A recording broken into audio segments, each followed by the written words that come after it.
Cronin, Justin Tinsley, Monica McNutt. What are we talking about here?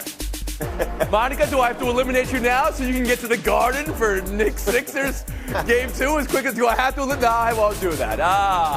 Joel Embiid will be there, though, and he's coming back. Is there any way he could summon what's needed for tonight's Game 2? Lakers need something to break their way versus Denver. What would that take tonight? Also from the weekend, we have a skin of the puck goal. A fan interference robbing a walk-off homer. And when I didn't say anything, really meant I didn't say anything. Let's go around the horn. That's what I say every time, Tony. Hey, the camera don't lie, though. The camera and Mike caught everything from that Yankees A's thing. Can't wait to talk about that. But we start with the NBA playoffs, where the home teams won every game this weekend, 6 by double digits. We'll get to that in a second. Tonight, Game 2, the Sixers need more from Joel Embiid. Is that even possible? Is that even a reasonable ask? He's limping, he's gasping, he's bleeding from the knee, he's blinking from only one eye. Tonight, Embiid listed as questionable. So is Tyrese Maxey, who is now ill. He came down with a sickness, so he's questionable. Combine that with the Knicks riding high on the Bing Bong. Got a superstar game from Deuce McBride. Wow. Professor Tinsley here with his 2-1-1 theory. We'll get to him in a second, but we start with you, Monica. This is your beat. Can the Sixers and can Embiid make it through this series and make it a series, and how much of that comes down to tonight? All right, I'm not going to disrespect the Sixers. They've obviously been terrific when Joel Embiid has been at health. With the loss, they're now 32-9 when he's available. And when he was on the floor, they did outscore the Knicks by 15 points. Exactly. Also, coincidence that it was the third quarter in which the Knicks historically hit a lull over the course of the season. The problem, though, is what does that knee allow him to do? Because the Knicks, while Jalen Brunson is certainly the guy whose name is in lights, and then you wonder who's going to be your second leading scorer, they are okay with that. They're fine leaning into a plethora of guys that can step in and play different roles. People will point to the 26 points off of offensive rebounds, but they had 27 points in the fast break. That's courtesy of Josh Hart and Deuce McBride picking up the tempo and making the Sixers have to chase them. So, plethorically speaking, you like the position the Knicks are in. Justin Tinsley, I turn to you. The 2-1-1 theory, I believe you got that final one from Deuce McBride in Game 1. Is that not right, Doctor? It could be Deuce McBride. It could be Josh Hart. It could be Mitchell Robinson for his defense on Joel Embiid. Either way, you got that last one. What I like from the Knicks in Game 1, they had 23 offensive rebounds, which led to 26 second chance points. What I didn't like, however, they got outscored 42-7 in bench points. You're not going to win many playoff games with a negative 35-point differential. And going into the night, Maxey is sick. Embiid is hobbled. He's basically T1000 at this point. So we're going to learn a lot about this Knicks team. Do they let their foot off the gas with the Sixers team that is hobbled, or do they go for the haymaker? I think it's more of the latter. I think we get the first of the two with the Jalen Brunson game tonight. Courtney Cronin, to you, what to expect tonight, Game 2, Knicks Sixers. I don't know how much the day off will have given Joel Embiid enough time to get back to where he's confident in that knee, because he risked it all there with the backboard alley-oop toss to himself and then goes down, and this look of shock on his face, like, man, something is wrong here on this injured meniscus that I go with the Showtime style move. Do you question that from a player who has to know he's not 100%? George does. Courtney, you brought it up. I think you have to. I think you got to know your limits, and I think that you have to know when you are putting your body in harm's way. This is not the first time that he's had an injury, re-injuring this knee since he came back in April. It happened April 12th. He had to sit out the finale. All of those things come into play here to where he's really got to be smart on this. And if you don't have Tyrese Maxey available tonight because he's questionable with that illness, you're going to need more than, 7 points from your bench to get through this team. George, you also questioned Embiid putting it all out there in the manner he did. At some point, do the Sixers have to be like, we can't keep on playing and then not playing and then playing and then not playing, but they have no other option. Isn't that right? Tony, this is why I don't dunk, obviously, but it was unnecessary in that scenario as well. Like, you started the show. What are we doing here? What are we talking about here? What are you doing? Like, why are you trying to put this showboat highlight in a game when you're on one leg to begin with? It just didn't make sense to me. Now, I will say this.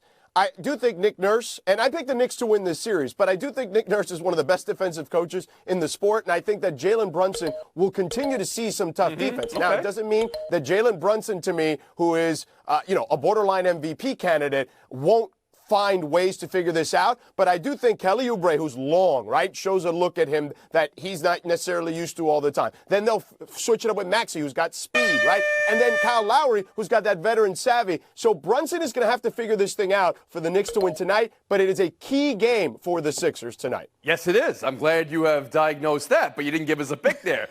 Dr. Sedano, who you got tonight? I got Philly. Why'd you take a big deep breath like that? Courtney Cronin? Had to think about it. I've got the Knicks. Justin Tinsley? The Knicks. Monica, last word. I gotta go Knicks. And to answer the question on the dunk, it was because Mitchell Robinson and Isaiah Hartenstein have been giving Joel Embiid the blues, and he needed an energy play. Yeah, I don't have as big a problem with it as Courtney and George do. You know, I mean, you're going to ask the player to play. He's going to play it the way he's going to play. There's no holding back. It's the playoffs. We'll move on. Insanity, though, is doing the same thing over and over, expecting different results. That applies to Embiid with his injury. It also applies to the Lakers. Game 2 tonight against Denver. They have not been able to get over a hump and get a W. You're looking at these highlights here. LeBron, Davis look gassed while Jokic is beating him up and down the floor, George.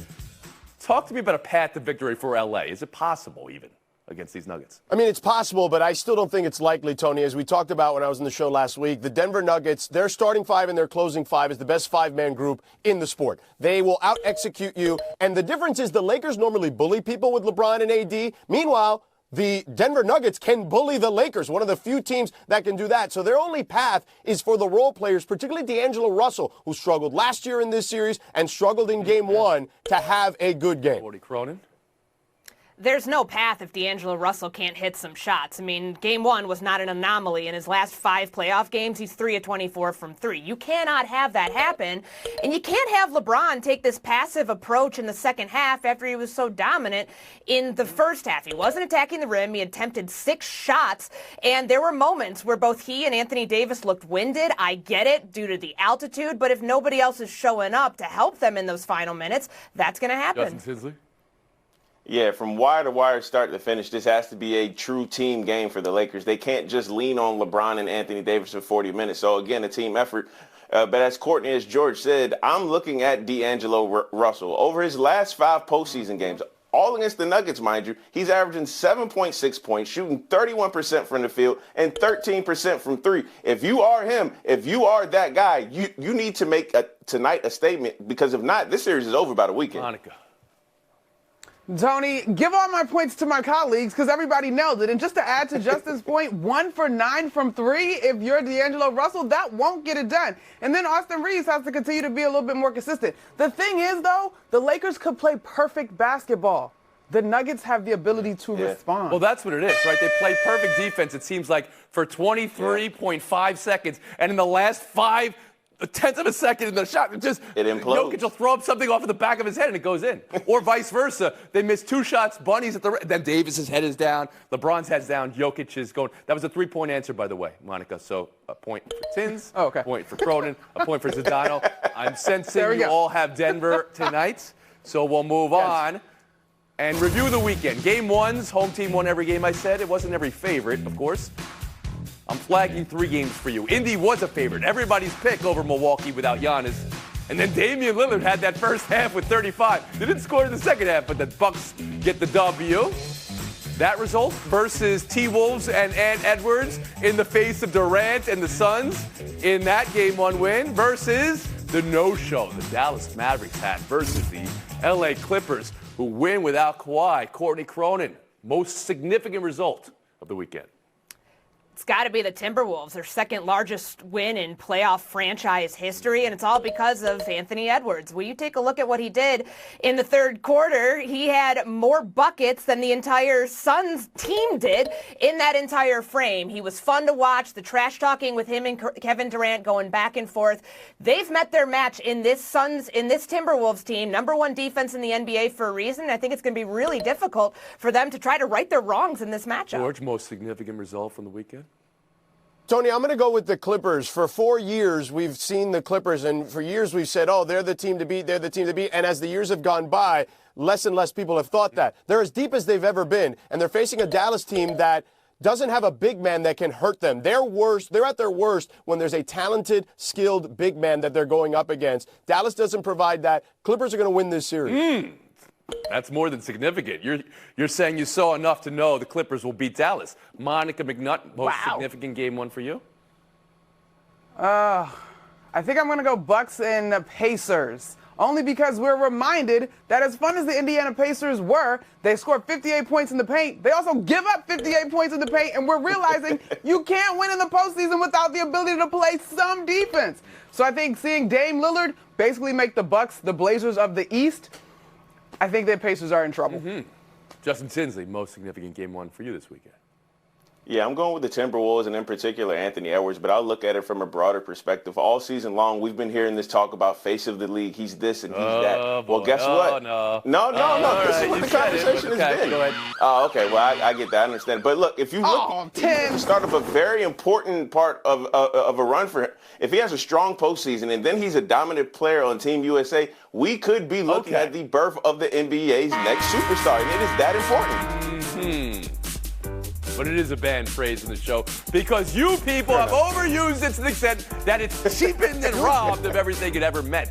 Because, hello, who were the finalists for the MVP this year? Wasn't the new face of the league, according to you, Tinsley? It was Jokic, Gilgeous-Alexander, and Doncic. You know this. Let's go around the horn and get your MVP pick and reason. Justin Tinsley. I'm going to SGA, led the league in 30-point games, 36, 6, and 2 for the season, and he led his team to a 1 seed when they were in the play-in last year. Courtney Cronin, MVP? Nikola Jokic, best on-off point differential in the NBA. Georgie Sedano, MVP? Tony, incredibly difficult decision. I'm going Jokic, best player on the planet, on the defending champions, and they have a lesser team, I think. And Monica. 4 games, 10. 4 games separated SGA and Jokic. I got to go to Jokic because SGA sat down some games I thought that would have made a difference down the stretch. Fire yourselves next. Perfection starts with Patron. NHL playoffs also seeing home dominance. 6 home teams winning the 6 games this weekend. Dallas and then Edmonton will try to keep that home dominance tonight. But we talk about the game ones over the weekend. And one game, just to highlight, Winnipeg's goal by the skin of the puck. Look at this, doink, doink, doink, cross. And in a game where chaos reigned all 60 minutes, Jets 7, Avs 6. But that's just one of a near full docket from the weekend. George, most significant game one result?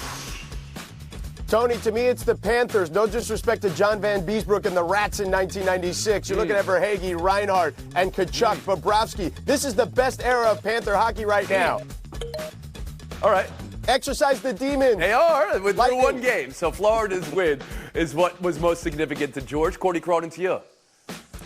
That Jets-Avs game was awesome from start to finish. You've got a head-to-head matchup between the team that's the outright leader in goals in Colorado and the outright leader in fewest goals against in Winnipeg. And Colorado had 6 goals on 46 shots against the presumptive Vezina Trophy winner. It didn't even matter because because Winnipeg was able to outscore them in the end in the whiteout. Greatest environment that we saw from the playoff hockey Justin weekend. Tinsley, most significant.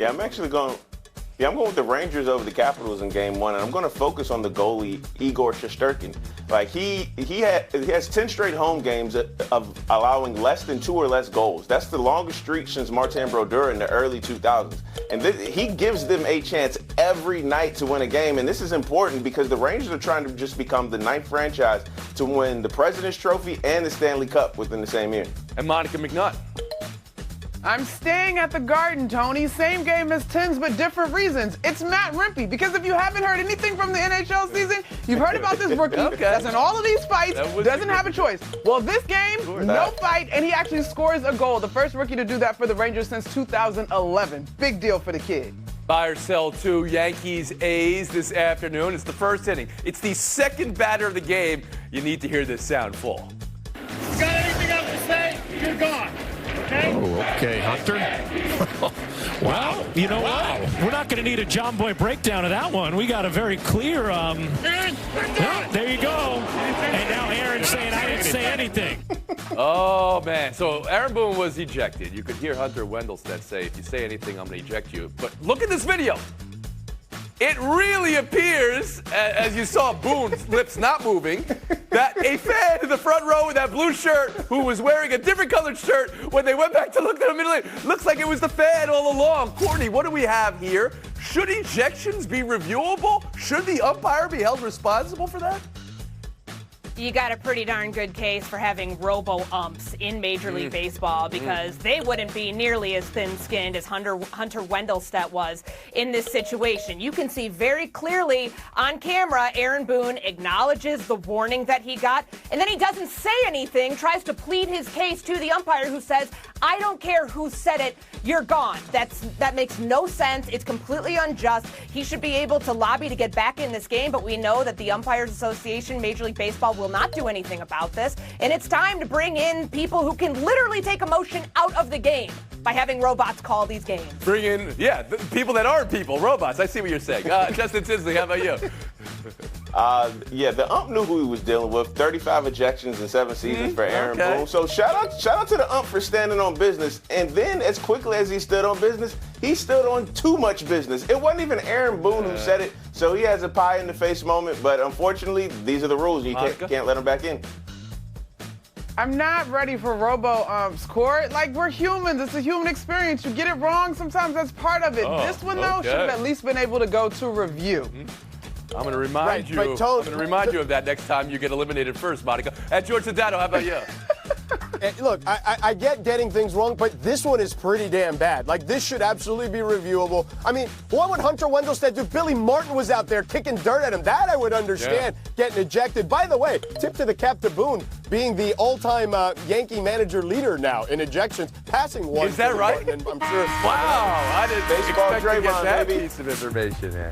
I think I heard George say a banned word. Check the tape. Oh, wow. Oh, Oh, wow. Monica. we will check the tape. Let's check the tape. By the way, tip to the cap to Boone being the all-time Yankee manager leader now in ejections. I didn't hear it. You're going the wrong way, Monica. You're going the wrong way. Oh, no, Monica. That's what you get. Wait, you wanted to get to the Garden? Is that what this is about? Unbelievable. Monica, you're nuts. We'll have a great game What's really tonight. going All on right. here? Sedano, Cronin, showdown. Next. The day for the Denver Broncos. They unveiled new jerseys. You can tell me how you feel about them. Initial reviews were closer to fashion don't. Maybe they tried to change the conversation when they traded for Zach Wilson. It's official. The former number 2 pick going from the Jets. Fresh start in Denver. George, how do you rate this move? Tony, I think both of them are pretty bad, but what I would say is with Sean Payton, who made Taysom Hill a viable quarterback for a while, he looks at a guy who was a number 2 overall pick at one point, he figures he'll take a chance. Don't love the Syracuse-looking uniforms for what should be the Orange Crush, though. Courtney Cronin? Yeah, they should have made those alternate uniforms, the old school D from 1977, the main uniforms. But I digress. It's a good fresh start for Zach Wilson joining a quarterback room with Ben DiNucci and Jarrett Stidham. He should be able to beat one of them. You think he's starting in Denver? Or at least in the room? Okay. Look at the options right now, unless they draft someone. Russell Wilson out. Zach Wilson in. Woodrow Wilson Jr. staying in Denver. We'll move on. Golf Tour's takeover. Nelly Korda, 5 wins in a row. Hadn't been done in the LPGA Tour in 2 decades. She claims the $1.2 million purse, the Chevron class. Scotty Scheffler has won 4 in 5 following his Masters with an RBC win. That hadn't been done in 4 decades. And then something just a flag. Not exactly a takeover, but 15-year-old Miles Russell.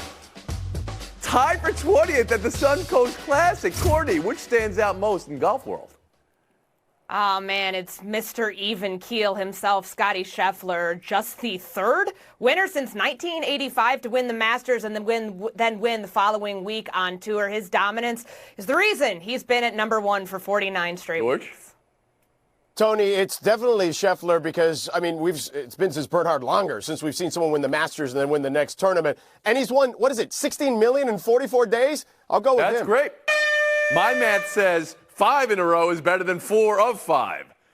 Yeah, but 4 decades as opposed to 2 decades. Come on. We'll move on. You guys make the call on this last one. Was it a walk-off home run or fan interference? Came into the bottom of the ninth in a scoreless game, so it was very dramatic. Initially ruled a double, then called an out because of fan interference. Make the call, George. Terrible call. Should have been a home run. At worst, a ground rule double. Not a banner week or few days for umpires as we've illustrated today. Let this be a lesson to everybody who comes to a game. If you're going to bring a glove, you have to allow the outfielder the chance to catch it and not interfere with it. I'm not with you on this one. I'm born and raised in Jeffrey Mayo. I'll give you the point to Sedano. That's a home field advantage. That should have been a home run, and we'll give the point to Sedano.